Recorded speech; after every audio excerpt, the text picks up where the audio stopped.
The world is dying. Climate change is causing major issues to our world. One of the causes of climate change is the enhanced greenhouse effect. The greenhouse effect is fine, but when it is enhanced by human activity, it gets not fine. So why is this happening, and what is being affected by the enhanced greenhouse effect? First of all, what is the greenhouse effect? The greenhouse effect is a natural process in where the small traces of CO2 in the atmosphere trap heat in the atmosphere to keep it heated overnight. This is to help sustain a stable heat and to help all the life on the Earth. Without the atmosphere, the greenhouse effect would not be. As well as trapping heat and warming up the atmosphere, greenhouse gases like CO2 radiate energy in all directions. This is a normal process that the world would do on its own without help from greenhouse gas pollution. The enhanced greenhouse effect is the greenhouse effect, but enhanced. The enhanced greenhouse effect is when the greenhouse gases produced from cars, factories, and livestock go into the atmosphere and enhance the effect.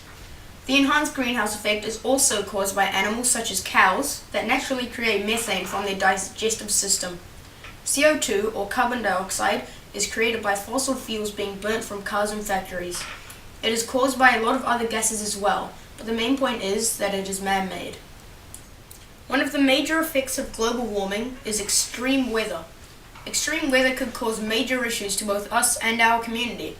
There are many subcategories to extreme weather, but I'm going to focus on the heat-related ones. In the future, we could experience a dramatic increase in heat waves, wildfires, and droughts.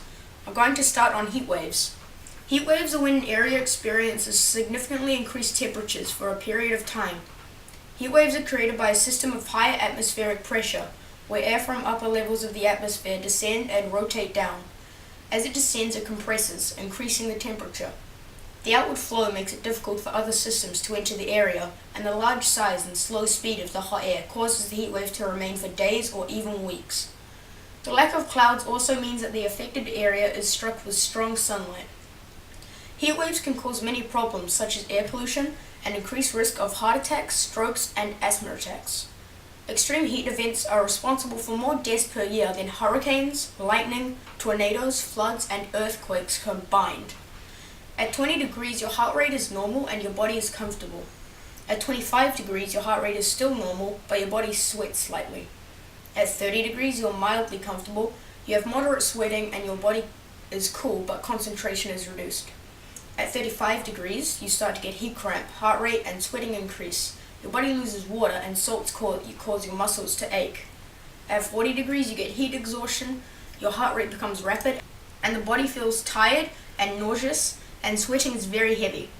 At 45 degrees, you can get heat stroke, your core temperature raises, sweating stops, and skin becomes dry, and you can start fainting, get organ damage, and even death is possible. Anything more than that is probably not going to turn out well. Heat waves could also have a major effect on our society.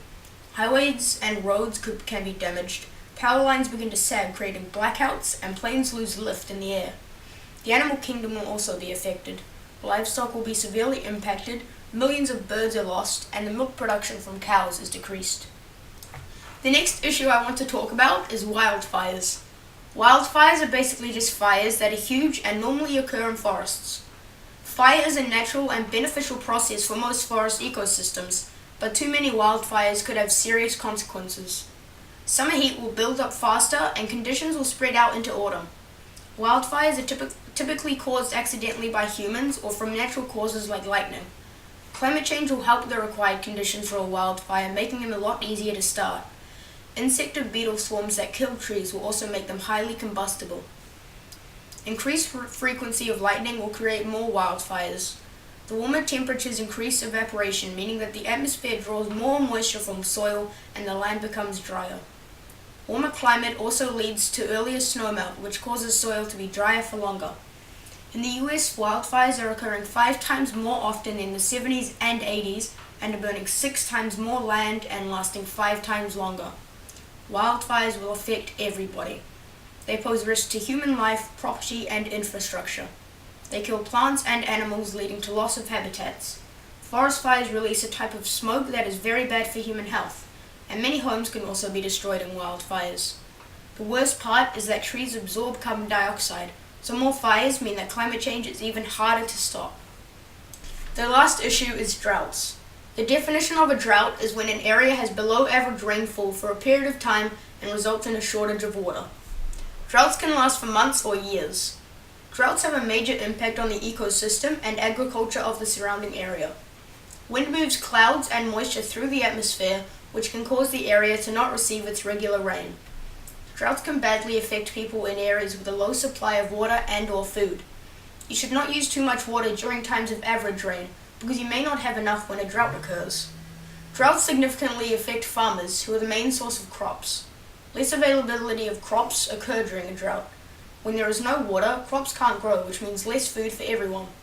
Companies lose money from farmers because they can't afford to pay them. The government loses tax because people are spending less money, and they also need to spend more resources to fight fires and send emergency supplies to people in need. Energy industries lose money because they can't meet the energy required for areas, and businesses connected to water recreation may have to shut down. Droughts also increase the evaporation of water vapor, which is also a greenhouse gas. Climate change is not a man-made thing, but we've enhanced it and made it a real problem. We should try to change it, or it may become so much of a problem that Earth will become uninhabitable. We have to reduce our greenhouse gas emissions. Things can be done to stop climate change, but they aren't being done. For you to help, you can make sure that your home is powered by renewable energy and that you have up-to-date insulation. Invest in energy-efficient appliances and get better bulbs. For transport, try carpooling, using public transport, or even just walking. As for the government, there are many things that they can do.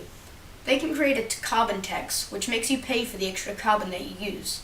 Fix the broken roads and make more so that cars don't have to constantly start and stop. They need to put more effort into protecting the ocean and start experimenting and capturing carbon.